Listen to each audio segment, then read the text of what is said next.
दोस्तों, कैसे हैं आप लोग। आशा करते हैं सब अच्छे होंगे। आज हम लोग शुरू कर रहे हैं टर्म लोन, जिसको हम लोग डिमांड लोन भी कहते हैं। टर्म लोन हम लोग पहले भी पढ़ चुके थे और अभी हम लोग इसको दोबारा से पढ़ेंगे। देखिए, एक टर्म लोन क्या है, एक डिमांड लोन भी है। Is a type of loan given by a bank और financial institution for a fixed amount and for a specific period. इसको हम लोग टर्म बोलते हैं। The borrower must repay the loan in installment या EMI over the agreed tenure। हम लोग पहले ही बात कर चुके थे टर्म लोन के बारे में। यहाँ इसको अच्छे से और एक बार समझ लेंगे कि टर्म लोन क्या होता है। कि इसमें जो लोन का टर्म होता है, मतलब टाइम होता है, वो फिक्स होता है। ठीक है, कि वो क्या होता है, फिक्स होता है। और रिपेमेंट भी फिक्स होता है।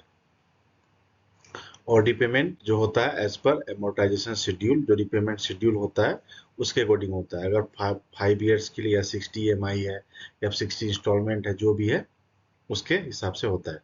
ठीक है, over the agreed tenure, tenure time भी फिक्स होता है। ठीक है, borrower जो भी ये लोन लेते हैं उनको शेड्यूल टाइम में रिपेमेंट करना पड़ता है। ठीक है, अगर वो इस शेड्यूल टाइम में रिपेमेंट नहीं करते हैं तो वो क्या हो जाता है, डिफॉल्ट हो जाता है। ठीक है, अर्ली पेमेंट करने से वो डिफॉल्ट नहीं होता है। आगे बढ़ते हैं हम लोग। टर्म लोन और डिमांड लोन, ठीक है, जो कि टाइम पे डिमांड होगा और आपको वो पे करना होगा। Which are repayable on demand and is to be repaid as per repayment schedule as agreed upon by the bank. जो आप एक कस्टमर और एक बैंक के बीच में जो एग्रीमेंट होता है, जिससे दोनों एग्री करते हैं। ठीक है, तो ऑब्जेक्टिव क्या है टर्म लोन का। नॉर्मली टर्म लोन जो यूज होता है वो कैपिटल एक्सपेंडिचर के लिए, बिजनेस में अगर कैपिटल इन्फ्यूज करना हो तो वहाँ पे हम लोग क्या करते हैं, टर्म लोन का यूज करते हैं। कोई फिक्स कैपिटल परचेस करना हो तो वहाँ पे भी हम लोग टर्म लोन का यूज करते हैं। ठीक है, लेकिन टर्म लोन का सिर्फ बिजनेस में यूज नहीं होता है, एज ए डेली लाइफ में इंडिविजुअल पर्सन जो होते हैं वो अपना पर्सनल यूज करते हैं। Salary holder, student education loan जो उनको मिलता है वो भी टर्म लोन होता है। कोई कंजम्पशन हो, इलेक्ट्रॉनिक्स यूज खरीदना हो तो वहाँ पे हम लोग क्या करते हैं, EMI पे खरीदते हैं लोग। ठीक है, एग्रीकल्चर में भी कोई अगर मशीनरी खरीदना हो वो भी टर्म लोन ही होता है। ठीक है, अब टर्म लोन के 3 टाइप होते हैं। शॉर्ट टर्म लोन बोलते हैं, मीडियम टर्म लोन और लॉन्ग टर्म। शॉर्ट टर्म जो होता है वो विद इन 1 ईयर इसको पेमेंट करना होता है। ठीक है, ये विद इन 1 ईयर होता है, 3 मंथ 6 मंथ, ये डिपेंड करता है ये किस पर्पज से है ये। ठीक है, दूसरा टाइप होता है मीडियम टर्म लोन, ये होता है 1 से 5 साल के बीच में। ठीक है, मीडियम टर्म लोन कितना, 1 से 5 साल के बीच में। ठीक है, और लॉन्ग लॉन्ग टर्म लोन कितना होता है, ये 5 से लेके 30 साल तक होता है। तो जो बेसिकली बैंक जो है, जो बिजनेस लोन देती है, वो मैक्सिमम वो सोचती है कि मैक्सिमम हम कितना दें। ऐसे एज पर हमारा मुद्रा सर्कुलर क्या कहता है कि हम लोग 7 साल के लिए टर्म लोन दे सकते हैं ना। तो बैंक भी इंसिस्ट करती है कि आप मैक्सिमम 7 ईयर्स में पेमेंट कर दे। लेकिन कुछ लोन ऐसे होते हैं जो कि लॉन्ग टर्म के लिए दिया जाता है, जैसे house building loan, mortgage loan, ये सब लॉन्ग टर्म के लिए दिया जाता है। ठीक है, आगे बढ़ते हैं हम लोग। अब कहते हैं कि टर्म लोन जो होता है इससे रिलेटेड लॉ क्या है। तो टर्म लोन से रिलेटेड 2 जजमेंट था, जिसको जो कि काफी क्या कर सकते हैं, काफी वो एक इम्पोर्टेंट लैंडमार्क हुआ। तो पहला हम लोग देखते हैं acceleration of repayment. Acceleration of repayment का एक केस था, P K Achuthan versus State Bank of Travancore 1947 KLT 806 FB। ये किस में क्या हुआ था, इसको जानते हैं हम लोग।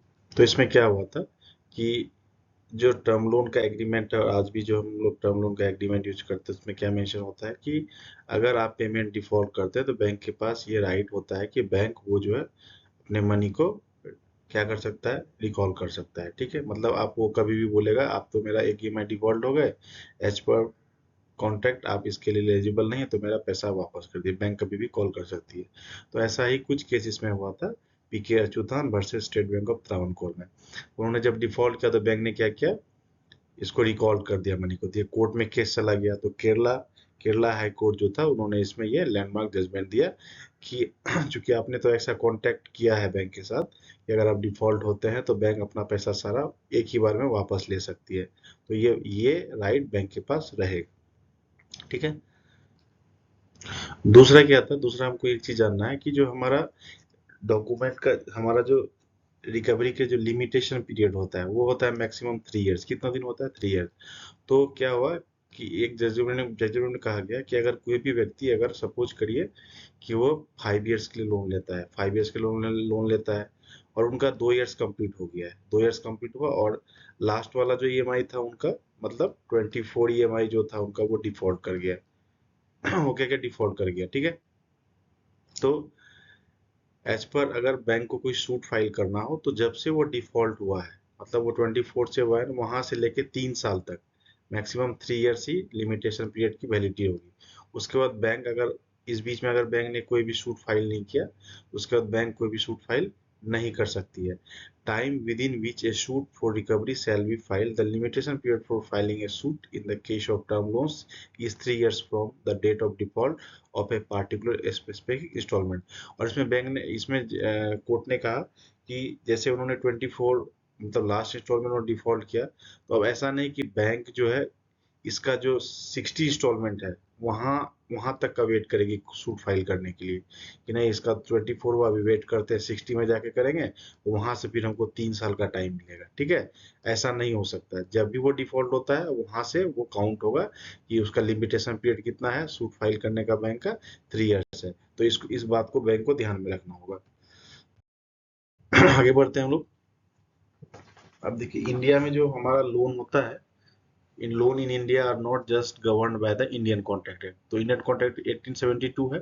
इसके अलावा भी बहुत सारे लॉ है जो कि उसमें इनहेरिटेड होते हैं, ठीक है, इम्प्लाइड होते हैं। तो कैसे होते हैं, क्या क्या है वो हम देखते हैं।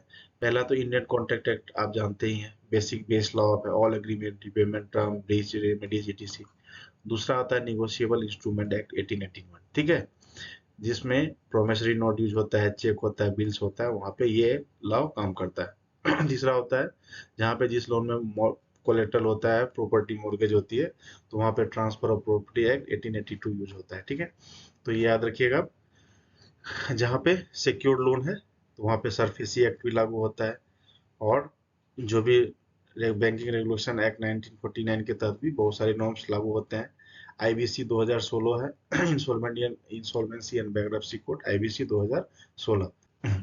ये कब होता है, अगर कोई भी बोरोवर है वो इंसॉल्वेंट हो जाता है, सॉल्वेंट नहीं रहता है, ठीक है, लिक्विडिटी समाप्त हो जाती है, उसके पास कुछ नहीं होता है, दिवालिया हो जाता है और लोन एनपीए हो जाता है, तो वहां पे जो है, जो बैंक है या जो लेंडर है वो सूट फाइल कर सकता है रिकवरी के लिए, ठीक है। कंपनीज एक्ट के तहत भी होता है, ठीक है, loan. If a borrower is a company then company act वहां पे लागू होगा, ठीक है। आरबीआई गाइडलाइंस और मास्टर सर्कुलर्स भी फॉलो होते हैं, जैसे सिविल के लिए, एसेट रिकवरी, क्लासीफाई, एनपीए, ये सब के लिए। लिमिटेशन एक्ट 1963 है जिसमें बोला गया है कि lender must recover dues within 3 years from the due date. ठीक है, else case is time barred unless acknowledgement is taken, ठीक है। इंडियन एविडेंस एक्ट 1872 है, to prove documents like loan agreement, promissory notes and emails is in court. MSME act भी आता है, MSME loan के लिए यूज होता है। तो ये बहुत सारे एक्ट और नॉर्म्स है, जब वो आप पढ़ेंगे जहां जहां पे उसको यूज होगा तो वो आप देखते चलेंगे। चलिए आगे बढ़ते हैं हम लोग। अब हमको पढ़ना है non non fund based facility. हम लोगों ने फंड बेस्ड पढ़ा था, हमारा कैश क्रेडिट था, ओवरड्राफ्ट था, टर्म लोन था। अभी हम लोग पढ़ेंगे नॉन फंड बेस्ड। तो नॉन फंड बेस्ड क्या होता है ये मैंने आपको स्टार्टिंग में ही बताया था, मैं एक बार फिर से इसको आपको रिपीट करना चाहता हूँ कि जो आपका फंड बेस्ड क्या होता है, उसमें आपके अकाउंट में फंड डिसबर्स कर दिया जाता है। लेकिन नॉन फंड में क्या होता है, ऐसा कुछ नहीं होता है। आपको फंड नहीं मिलता है, मगर उस फंड की गारंटी मिलती है। इसलिए हम इसको क्या बोलते हैं, नॉन फंड बेस्ड फैसिलिटी बोलते हैं। इसमें पहले हमको पढ़ना है बैंक गारंटी। बैंक गारंटी क्या होता है, सेक्शन 126 इंडियन कॉन्ट्रैक्ट एक्ट 1872 के तहत है। तो इसमें होता क्या है, guarantee is a contract, bank guarantee is a contract to perform the promise और discharge the liability of a third person in case of is default. मतलब बैंक क्या करती है, अभी लायबिलिटी इसके माथे पे था, बैंक ने क्या किया, ये लायबिलिटी इसके माथे पे ले लिया, अपने माथे पे ले लिया, ठीक है। क्या लायबिलिटी लिया इसको समझते हैं हम लोग, ठीक है। मतलब लायबिलिटी का डिस्चार्ज हो जाता है, लायबिलिटी किसी और पे थी, वो किसी और पे आ जा रही है, ठीक है। तो गारंटी इसी चीज को बताता है कि वो गारंटी ले रहा है, किस चीज का गारंटी ले रहा है, एक कॉन्ट्रैक्ट है उसकी गारंटी ले रहा है। परफॉर्म द प्रॉमिस, अब कोई आदमी अगर किसी से प्रॉमिस कर रहा है, ये आदमी है, ये आदमी क्या है, एक कॉन्ट्रैक्टर है, इसको गवर्नमेंट डिपार्टमेंट से कॉन्ट्रैक्ट मिला है, पीडब्ल्यूडी डिपार्टमेंट से इसको पुल बनाने का कॉन्ट्रैक्ट मिला है, मान लीजिए ऐसा कॉन्ट्रैक्ट मिला है। तो इनको तो भाई जो भी काम मिला है इनको ये काम पूरा करना है, ठीक है। तो ये इससे प्रॉमिस कर रहे हैं कि हाँ हम आपका ये काम बना देंगे, ये टेंडर जो है हम ये कंप्लीट कर देंगे, ठीक है, विद इन टाइम कर देंगे और अच्छे से कर देंगे, ठीक है, प्रॉमिस कर रहा है। लेकिन ये बोल रहा है भाई साहब इतना बड़ा काम है, आप कैसे कर लेंगे, मुझे तो आप पे भरोसा नहीं हो रहा है, मुझे आप पे भरोसा नहीं हो रहा है, ठीक है। तो ये बोला मैं क्या करूं, तो बोला भाई भरोसे वाला आदमी लेके आओ जो तुम्हारी गारंटी ले सके कि तुम ये काम कर सकते हो। तो बोला ऐसा आदमी कहाँ मिलेगा भाई, ऐसा आदमी कौन है फिनेंशियल एरिया में, तो ये कोई भी लेंडिंग इंस्टीट्यूशन है, मतलब बैंक है। तो ये बैंक के पास आया, बोला ऐसा ऐसा है कि मुझे एक काम मिला है, लेकिन उस काम के बदले ये लोग गारंटी मांग रहे हैं कि मुझे तुम कोई ऐसा व्यक्ति ला के दो जो इसकी गारंटी ले, ताकि हम तुम पे विश्वास कर सके। तो बैंक ने क्या बोला, बैंक ने बोला ठीक है, मेरे कुछ टर्म एंड कंडीशन अगर तुम इसको फुलफिल करते हो तो मैं तुम्हारे बदले गारंटी लूंगा। और इसके बाद जो भी डॉक्यूमेंट्स था, जो चीज था, बैंक का टर्म एंड कंडीशन ये फुलफिल कर गया, तो बैंक ने क्या किया इसके बदले, इसको बोला हाँ हाँ ये आदमी ठीक है, मैं आपको एश्योर करता हूँ in return in a contract, जिसको हम लोग क्या बोलते हैं बैंक गारंटी, कि हाँ अगर ये काम पूरा नहीं कर पाया या यहाँ पे फेलियर हो गया तो जो भी ऑब्लिगेशन है वो मेरे पे आ जाएगी, जो भी लाइबिलिटी है वो मेरे पे आ जाएगी और मैं उसको पूरा करूंगा, ठीक है। इसी चीज को हम लोग क्या बोलते हैं, बैंक गारंटी। मतलब बैंक क्या करता है, गारंटी लेता है ऑन बिहाफ ऑफ किसी पे। तो जिसके बिहाफ ऑफ पे लेता है उसको प्रिंसिपल डेब्टर बोलते हैं, जो बैंक लेता है गारंटी उसको श्योरिटी बोलते हैं, और जिसको देता है वो क्या होता है, बेनिफिशियरी या क्रेडिटर बोलते हैं, इसको याद रखिएगा, ठीक है। आगे बढ़ते हैं हम लोग। अब देखिए बैंक गारंटी तीन तरह के होते हैं, फिनेंशियल गारंटी होता है, परफॉर्मेंस होता है, डेफर्ड होता है, इसके अलावा भी और है मगर ये तीन इंपॉर्टेंट है जिनका ज्यादा यूजेस है, ठीक है।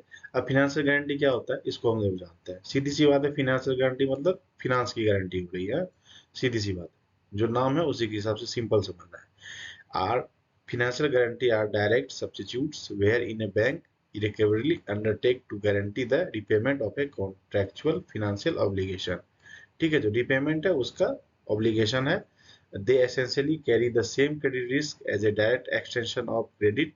इन case of financial guarantee the bank guarantees the customer financial worth, credit worthiness and his capacity to take a financial risk, ठीक है। फिनेंशियल गारंटी में क्या होता है कि इसमें बैंक को इस आदमी के बारे में गारंटी लेना पड़ता है कि हाँ भाई इसका वर्थ बहुत अच्छा है, इसका क्रेडिट वर्दीनेस बहुत अच्छा है, ठीक है, इसका नेटवर्थ भी अच्छा है और ये इस काम को पूरा कर लेगा, ठीक है। ये फिनेंशियल रिस्क ले सकता है, ठीक है, कैपेसिटी है इसके पास। अब इसका जरूरत कहाँ पे पड़ता है, सपोज करिए कि इसको कोई कॉन्ट्रैक्ट मिला है कोई चीज सप्लाई करने का, supply of raw materials and finished goods. अब ये सप्लाई दे रहा है, अचानक से ये बंद हो जाए बीच में, तो जो इनके भरोसे बहुत बड़ा कॉन्ट्रैक्ट या काम करवा रहा है उनका काम तो ठप हो जाएगा। तो कॉन्ट्रैक्टर पे वो कैसे भरोसा करेगा, इसलिए बोलता है भाई तुम मुझे गारंटी दो कि तुम मुझे सप्लाई दे पाओगे। दूसरा क्या है, mobilising advance for procuring assets, इसके लिए भी भाई इनको गारंटी चाहिए। डेफर्ड पेमेंट गारंटी ये भी इसका टाइप है, ठीक है। फाइनेंशियल गारंटी का मतलब ही हुआ कि वो क्या करेगा, एज ए फाइनेंशियल गारंटी के यहाँ ये कभी भी धोखा नहीं देगा इस बीच में, ठीक है। ये हमारा क्या है, फाइनेंशियल गारंटी है। या ऐसा भी बोल सकते हैं हम लोग कि भाई ये जो भी है, जो मतलब जो ये गारंटी, मतलब जिसके लिए गारंटी इशू हो रहा है, अब ये आदमी फाइनेंशियल गारंटी, इसने इसको पैसे वापस करने हैं, ठीक है। ये बोला मेरे पास नहीं, मैं कर दूंगा, ठीक है। तो भाई कैसे कर दोगे, क्रेडिट पे ही कैसे करोगे, तो गारंटी दो मुझे, ठीक है। तो फिनांस से रिलेटेड जो भी गारंटी है उसको हम क्या बोलते हैं, फिनेंशियल गारंटी बोलते हैं। और जो हमारा परफॉर्मेंस गारंटी और डेफर्ड गारंटी वो फिनेंशियल गारंटी का ही टाइप है। आगे बढ़ते हैं। दूसरा आते हैं हम लोग डेफर्ड पेमेंट गारंटी, इसमें क्या होता है इसको समझते हैं हम लोग।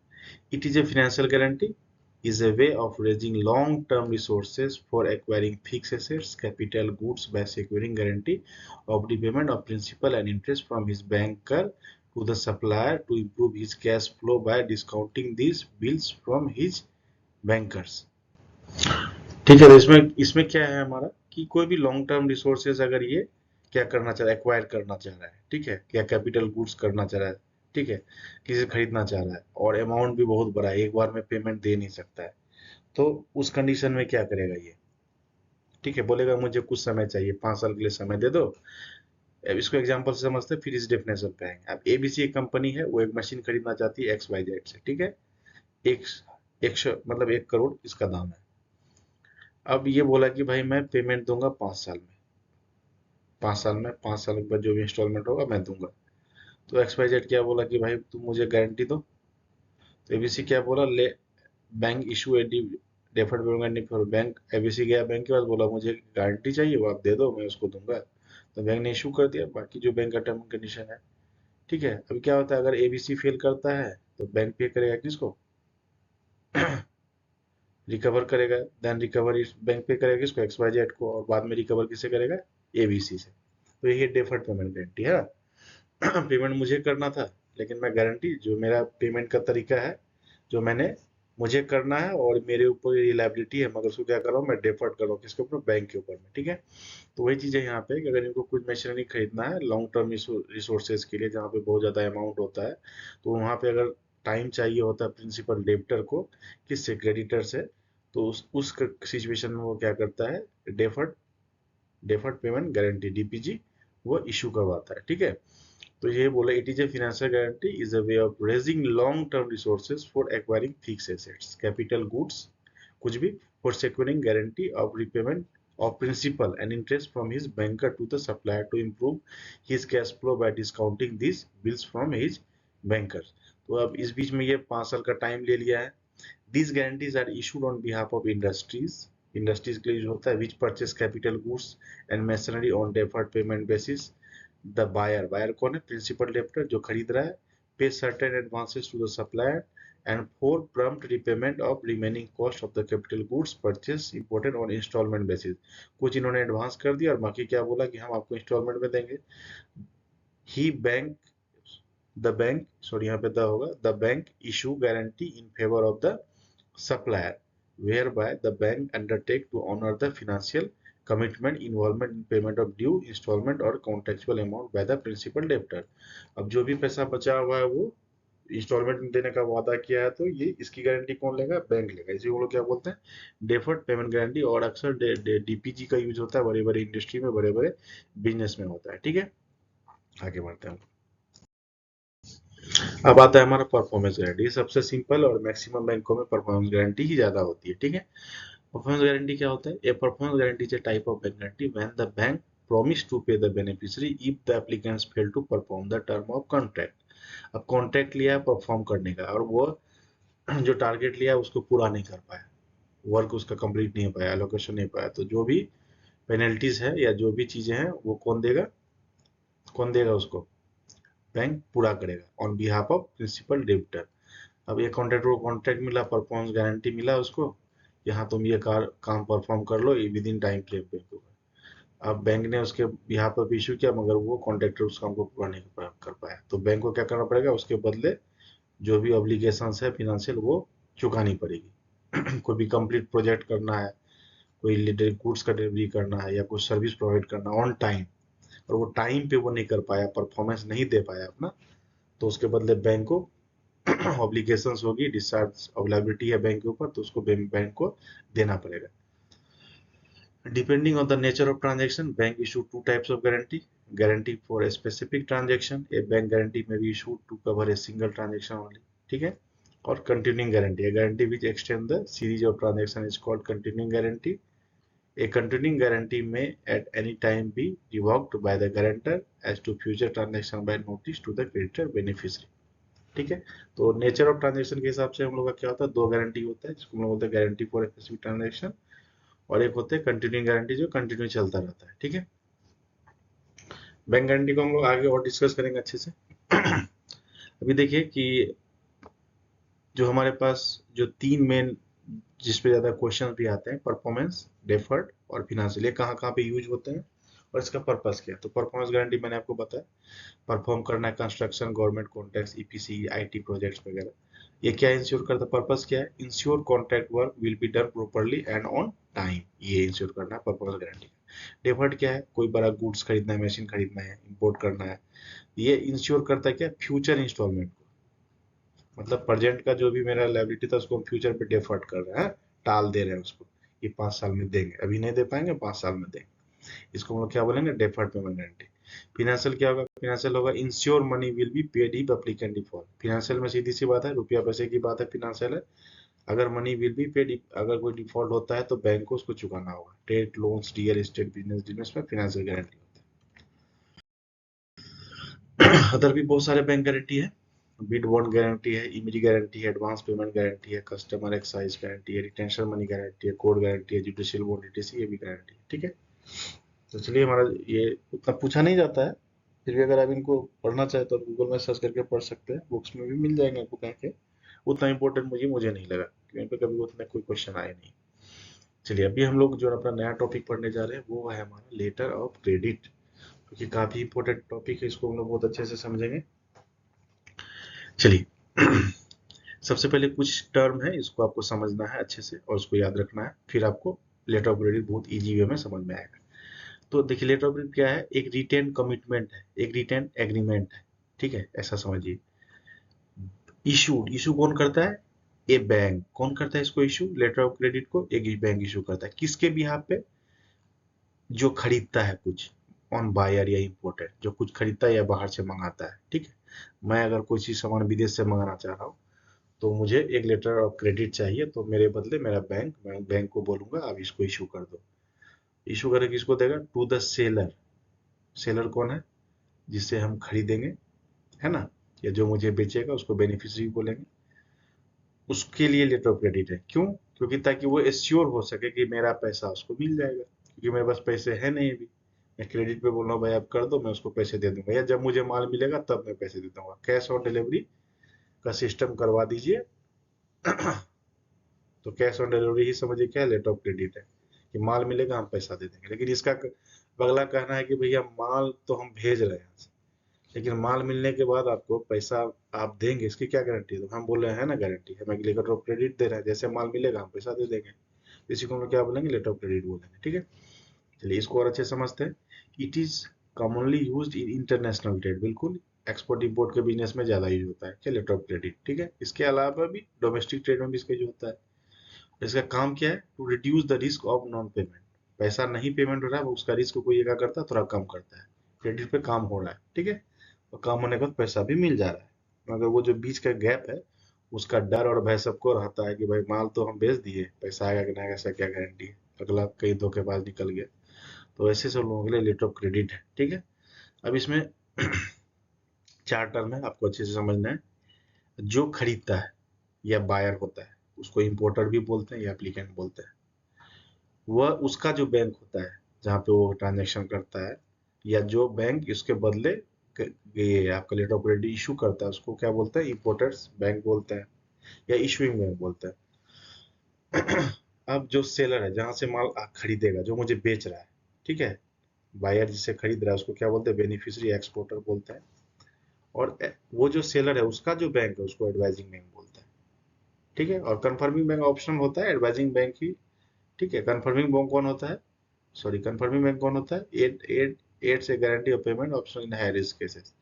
वो जरूरत नहीं पड़ता है, जो एडवाइजिंग बैंक होता है वही कंफर्म कर देता है। ये एडवाइजिंग और इशू बैंक के बीच में ही बातें कंफर्म हो जाती है। चलिए आगे बढ़ते हैं। ये चार चीजें आप याद रखना। एप्लीकेंट कौन होता है? जो इंपोर्टर होता है या जो खरीदता है, बायर होता है। और बायर का जो बैंक होता है वो इशू बैंक होता है। और जो बेचता है उसको सेलर या एक्सपोर्टर बोलते हैं, उसको बेनिफिशियरी बोलते हैं। और उसका जो बैंक होता है वो एडवाइजिंग बैंक होता है। ये चार चीज याद रखिएगा, बहुत अच्छे समझ लेंगे। आगे बढ़ते हैं। इसका जरूरत क्यों पड़ता है? इसका जरूरत पड़ता है, मैंने आपको पहले ही कहा कि भाई मुझे कुछ बेचना है, सॉरी इनको कुछ बेचना है, ये भाई साहब को कुछ बेचना है, ये खरीदेगा। लेकिन ये बोल रहा है क्या भाई, ये बेचेंगे और ये खरीदेंगे। ये बोल रहे हैं क्या, जब बेच तो देगा, तुम पैसे कब दोगे? तो ये बोल रहा है जैसे मुझे माल मिलेगा मैं पैसे दे दूंगा। बोले नहीं, तुम पे भरोसा नहीं है, कुछ ऐसा करो। तो चलो भाई, बीच में ये आदमी बोल रहा है कि ठीक है, हम तुम्हारे बदले दे देते हैं लेटर, इसको पैसा मिल जाएगा, हम बैंक है तो हम पे तो भरोसा कर ही सकता है। तो ये चीज लेटर ऑफ क्रेडिट है। आगे बढ़ते हैं।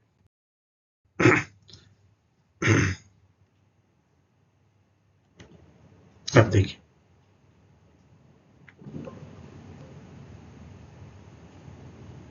अब क्या है। एक मेरा इसमें थोड़ा दिक्कत हो गया, कोई बात नहीं। कमी करता है। ये एक व्यक्ति है जो कि सेलर है, कुछ इसको बेचना है, ये बेचता है। क्या बेचता है? तो चलिए, इसके पास गेहूं का बोरी है, ये गेहूं का बिजनेसमैन है, गेहूं खरीदता बेचता है। तो इसको गेहूं बेचना है। तो अब गेहूं बेचना है तो इसको, तो ये बोलता है, एक आदमी है कि भाई ये मुझे खरीदना है, ये बायर है। तो बोला तुम खरीदोगे? बोला हाँ हम खरीदेंगे। तो खरीदोगे तो कैसे खरीदोगे, पैसा दो। तो क्या बोला, भाई पैसा तो नहीं है, एक काम करो, एक कॉन्ट्रैक्ट कर लेते हैं हम लोग के बीच में। तो उन्हें कॉन्ट्रैक्ट बना लेता है, कॉन्ट्रैक्ट में रेट वगैरह सब रहता है, सब कुछ रहता है, कैसे लेन देन करना है। ठीक है। तो बोलता है ठीक है, ये तो कॉन्ट्रैक्ट हो गया, अब हमको तुम कॉन्ट्रैक्ट के तहत हमको एक कॉन्ट्रैक्ट को थोड़ा लीगली बना दो। तो ये क्या करता है, बोलता है तू हमको एक contract legal letter of credit दे दो। ठीक है, लेटर ऑफ क्रेडिट दे दो। तो ये क्या करता है, अपने बैंक के पास जाता है। इशूइंग बैंक के पास कौन जाता है, ये जाता है अपने बैंक के पास। बोला भैया मुझे लेटर ऑफ क्रेडिट दे दो। क्या दे दो? अप्लाइज फॉर लेटर, यहाँ पे लेटर ऑफ क्रेडिट अप्लाई कर देता है कि मुझे चाहिए। इसका बैंक क्या बोलता है, चलो ठीक है, मैं तुम्हें एक लेटर ऑफ क्रेडिट इशू करके दे रहा हूँ। और लेटर ऑफ क्रेडिट इशू हो जाता है। ठीक है।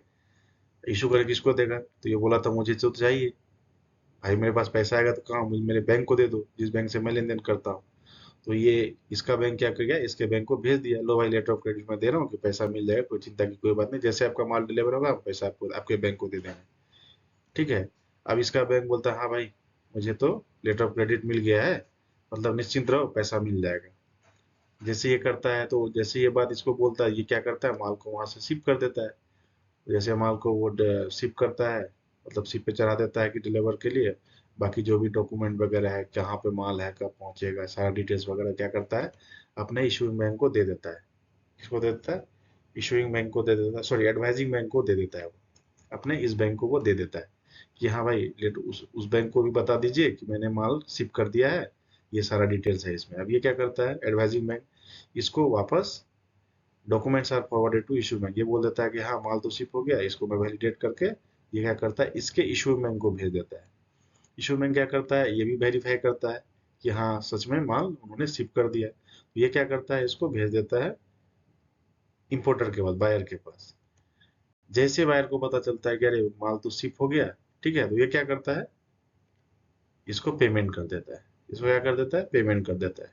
ठीक है। यही है हमारा लेटर ऑफ क्रेडिट।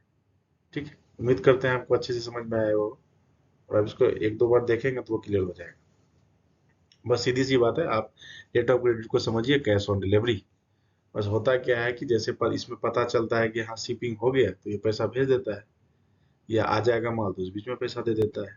ठीक है, दोनों एक ही चीज है। तो इसमें बस क्या होता है, रोल होता है बैंक का बहुत इंपॉर्टेंट। एक होता है हमारा एडवाइजिंग बैंक, और एक कौन होता है, इशू बैंक। इशू बैंक जो उसके बदले में इशू करता है लेटर ऑफ क्रेडिट, और देता है किसको, एडवाइजिंग बैंक को देता है। तो ये यहाँ पे बैंक का रोल बहुत इंपॉर्टेंट है। दो, एक खरीदने और बेचने वाले के बीच में दो बैंक भी है, एक खरीदने वाला का बैंक है और एक बेचने वाले का बैंक। ठीक है, ये चार लोग हैं लेटर ऑफ क्रेडिट में।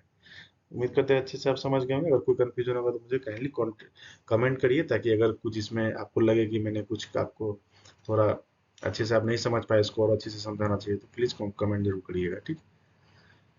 चलिए, अब ये लेटर ऑफ क्रेडिट यूज कहाँ पे होता है, वाई होता है, क्यों होता है? तो भाई इतना तो समझ गए, गुड्स को खरीदना है अगर फॉरेन से या डोमेस्टिक में कहीं दूर से खरीदना है, या बाइंग फ्रॉम ए न्यू या अननोन सप्लायर, उससे खरीदना है जहां पे हमको लगता है पैसा नहीं आएगा, पहली बार खरीद रहे हैं। लार्ज बहुत बड़े वॉल्यूम ट्रेड में कॉन्टैक्ट्स है, तो वहां पे पैसे का शॉर्टेज है, तो वहां पे वैसे करते हैं ट्रेड। ठीक है, माल आएगा फिर पैसा देंगे। When buyer and seller are in different countries with trust issue, भरोसा नहीं है अलग कंपनी को, तो वहां पे लेटर ऑफ क्रेडिट इशू करते हैं। ठीक है। मिस मिस मिस क्या बोलते हैं उसको, जहाँ पे फेथ नहीं है, तो वहां पे इसी को कमी को पूरा कौन करता है, लेटर ऑफ क्रेडिट करता है, और ट्रेड अच्छे से चलता है। एग्जाम्पल लेते हैं, एबीसी लिमिटेड को एक मशीन चाहिए, एक्स वाई जेड कंपनी जो जर्मनी में है, ये इंडिया में थी, जर्मनी से इसको मशीन चाहिए। तो एक्स वाई जेड बोला ठीक है, ये क्या कर रहा है, डिमांड कर रहा है कि भाई तुम एक एश्योरेंस दे दो, शिपिंग से पहले, मैं शिपिंग करने से पहले एक एश्योरेंस मुझे चाहिए। तो एबीसी अपने बैंक के पास जाता है, एसबीआई के पास, बोलता है कि भाई मुझे लेटर ऑफ क्रेडिट दो, मुझे एक्स वाई जेड को देने हैं। एसबीआई कहता है ठीक है ले लो लेटर ऑफ क्रेडिट। और वो क्या करता है, एक्स वाई जेड के बोलता है कि मैं तो उसके जहां से तुम माल खरीदे उसके बैंक को दे देता हूँ, उसके बैंक को जर्मनी में दे देता है। जैसे एक्स वाई जेड शिपिंग करता है, वो सारा डॉक्यूमेंट दे देता है, और वो बैंक क्या करता है, एक्स वाई जेड का जो बैंक है वो एबीसी लिमिटेड के बैंक को बोलता है हाँ तुम्हारा तो माल शिपिंग हो गया, अब एबीसी क्या करता है, पैसा पेमेंट कर देता है। ठीक है, तो ये है हमारा लेटर ऑफ क्रेडिट। अब लेटर ऑफ क्रेडिट गवर्न किसके द्वारा होता है, ये UCP, uniform custom and practice for document credit, ठीक है, इसके द्वारा डीसी 600 के द्वारा ये क्या होता है, गवर्न होता है। इसको किसने बनाया है, frame by international chamber of commerce, ICC, है ना, इसके द्वारा इसको फ्रेम किया गया है। और इंडियन कॉन्ट्रैक्ट एक्ट के भी तहत होता है, और फॉरेन एक्ट मैनेजमेंट फेमा के तहत भी ये होता है, cross border letter of credit. ठीक है, तो ये तीन लॉ यहाँ पे अपना इंपॉर्टेंट रोल अदा करते हैं लेटर ऑफ क्रेडिट में।